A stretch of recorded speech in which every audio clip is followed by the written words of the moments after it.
Voilà, alors dans le précédent épisode, on a vu le pixel et les analytics. Aujourd'hui, on va s'attaquer aux audiences qui sont plus ou moins reliées au pixel, parce que c'est notamment grâce au pixel qu'on va pouvoir créer des audiences pour cibler des personnes particulières sur Facebook. Première chose à savoir, c'est que vous avez des audiences par intérêt que vous pouvez créer lors de la création d'une publicité Facebook et d'une campagne. Ici, on va voir les audiences spéciales, donc c'est-à-dire les audiences personnalisées et les audiences similaires. On va commencer par les audiences personnalisées. Vous pouvez ici choisir quelle va être la source de l'audience personnalisée. Donc exemple, vous avez reçu des datas sur votre site web, vous allez choisir comme source votre site web. Si vous avez une liste email de clients, vous allez pouvoir choisir la source votre liste email de clients.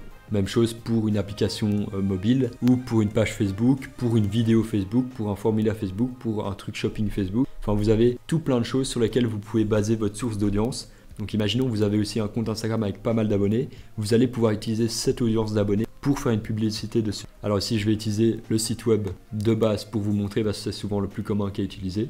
On clique sur suivant et à partir de là vous allez pouvoir choisir des critères. Donc déjà ici vous allez choisir le pixel à utiliser. Donc c'est le pixel qui est installé sur votre site et qui a du coup récupéré les données des clients qui sont venus. Donc vous allez choisir votre pixel. Je vais choisir le pixel actif juste pour vous montrer un exemple.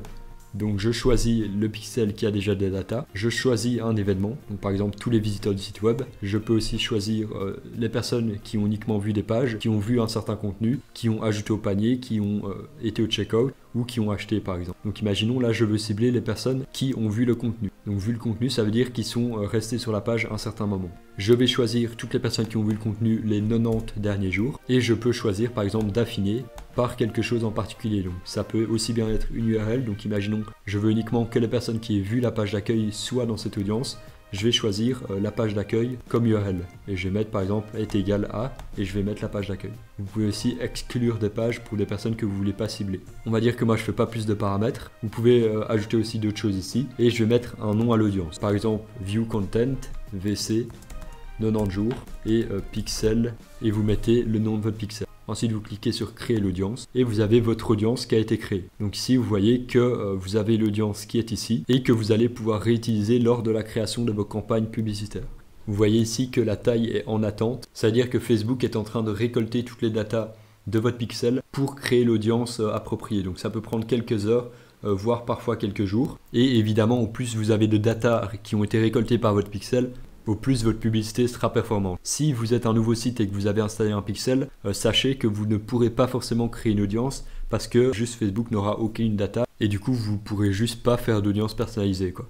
Donc ce qu'il faudra faire, c'est lors de la création de vos publicités, c'est créer des audiences par intérêt où vous entrez vous-même les intérêts, donc par exemple intérêt pour les voitures, etc. Là, les audiences qu'on crée, c'est bien des audiences basées sur des datas qu'on a déjà via des sources de données. Donc comme je vous ai montré, soit site web, donc avec le pixel, soit compte Instagram ou des choses comme ça. Maintenant, imaginons qu'on a une audience et que c'est une audience qui marche vraiment bien. Par exemple, quand vous faites des campagnes Facebook avec, vous avez beaucoup d'achats, ça marche toujours super bien. Ce que vous allez vouloir faire, c'est créer une audience similaire. Donc là, ce qu'il faut bien comprendre avec les audiences personnalisées, c'est que c'est une audience qui est limitée. Donc dans cette audience, il y aura les personnes dont on a récolté les datas. Imaginons qu'il y a Pierre, Michel et Jeanne qui sont venus sur votre site. Si vous créez une audience personnalisée pour les personnes qui ont vu votre site, vous aurez dans cette audience personnalisée Pierre, Michel et Jeanne. Maintenant, 3 personnes, c'est pas assez. Donc ce que vous allez faire, c'est créer une audience personnalisée pour que Facebook cible des personnes qui sont similaires à Pierre, Michel et Jeanne. Donc ce que vous faites, c'est que vous sélectionnez l'audience pour laquelle vous voulez créer une audience similaire. Vous allez dans les 3 petits points ici et vous faites créer une audience similaire. Ensuite ici, vous pouvez choisir le pays de l'audience similaire. Donc imaginons que je veux cibler la France. Donc je choisis la France. Puis ici, vous allez sélectionner la taille de l'audience.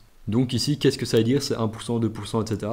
Ça veut dire à quel point vous voulez que votre audience soit similaire à votre audience de base. Donc si je sélectionne 1%, Facebook va me sélectionner les 1% des personnes qui ressemblent le plus à mon audience de base. Donc c'est vraiment le plus précis. Si je choisis 2%, il va me sélectionner les 2% les plus précis par rapport à cette audience. Donc si vous voyez à chaque fois au-dessus, vous avez la taille de l'audience qui s'affiche. Donc ici, presque 500 000. Ici, vous avez 1 million dans cette audience, etc. Et vous pouvez augmenter comme ça. Donc là, 2,4 millions à 5%. Etc. Vous pouvez séparer encore plus cette audience, donc par exemple en créer plusieurs, et c'est ce que je vous recommande de faire parce que, comme je vous l'ai dit dans le premier épisode, Facebook c'est du test, et même si dans la logique on pourrait se dire que le 1% c'est ceux qui fonctionnent le mieux, c'est pas forcément le cas. Donc ce que je vous recommande de faire, c'est de faire au minimum 3 audiences, voire 4, différentes. Et en fait, ce que ça va faire, c'est que ça va faire une audience qui est comprise entre 0 et 1% du plus similaire, une audience qui est compris entre 1 et 2% des plus similaires, et une autre audience qui est compris entre 2 et 3% des plus similaires. Et comme ça, comme c'est noté ici, ça va vous créer 3 audiences similaires qui auront chacune presque 500 000 personnes. Vous pouvez évidemment ajuster, par exemple, la troisième audience, vous voulez que ça soit un peu plus large, donc vous allez mettre de 2 à 5%.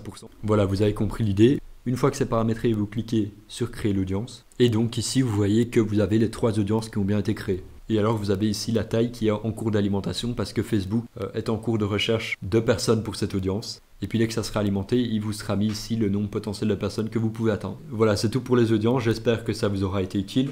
Dans le prochain épisode, on s'attaque aux campagnes, donc au concret. On verra comment créer une campagne Facebook et à quoi est-ce qu'elles servent concrètement. Si cet épisode vous a aidé, pensez à vous abonner pour ne pas rater la suite. Et je vous mettrai aussi en description le lien vers la playlist de secours gratuits sur Facebook Ads. En attendant, moi je vous dis à dans le prochain épisode.